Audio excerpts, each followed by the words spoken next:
Hey everyone, this is Jason from EskimoTV.net, and today I'm going to be reviewing Ron's Gone Wrong, which is being distributed by 20th Century Studios, but is being produced by Locksmith Animation. This is the first I heard of this studio, and this is actually their first production. Surprisingly, it looks pretty good. I thought that this film was really beautiful to look at. I don't think it was quite the top-notch level that Pixar is, but this was acceptable. This was not a rinky-dinky, cheaply made film. You can tell that they put effort into it. Ron's Gone Wrong is about a socially awkward middle school kid named Barney, who is one of the only kids in the society that does not own a B-bot. A B-bot is this device, this robot that is supposed to know everything about you and is how kids connect in this futuristic world.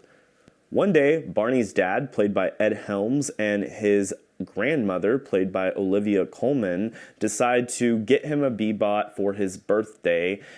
Barney names his B-bot Ron, and he does not act like all the other B-bots. He has no program like all the other bots to act the same way. Instead, Barney has to teach him how to act.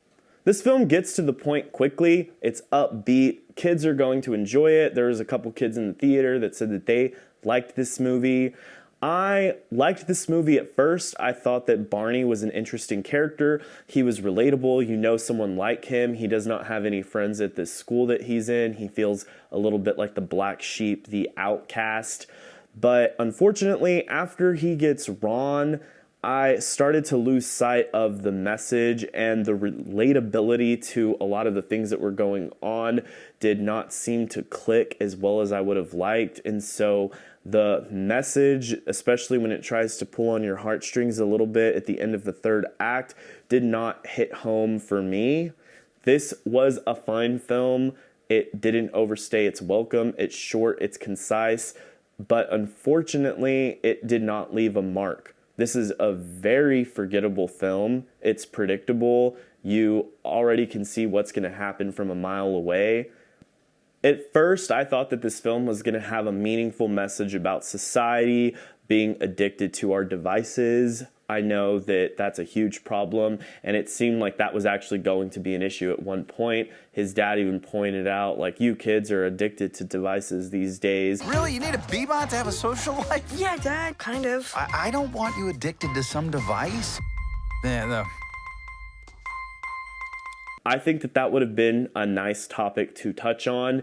Unfortunately, it doesn't go there. It goes on more so how, like, we shouldn't make our friends do stuff for us like these robots are doing stuff for the kids. We should not only allow them to get to know us, but we should get to know them and be friends with them that way.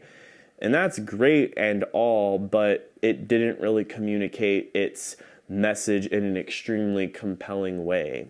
The antagonist in this film is one of the creators of the B-bot robots, and I found him to be rather forgettable, pretty lame. I found a lot of similarities between this film and Big Hero 6.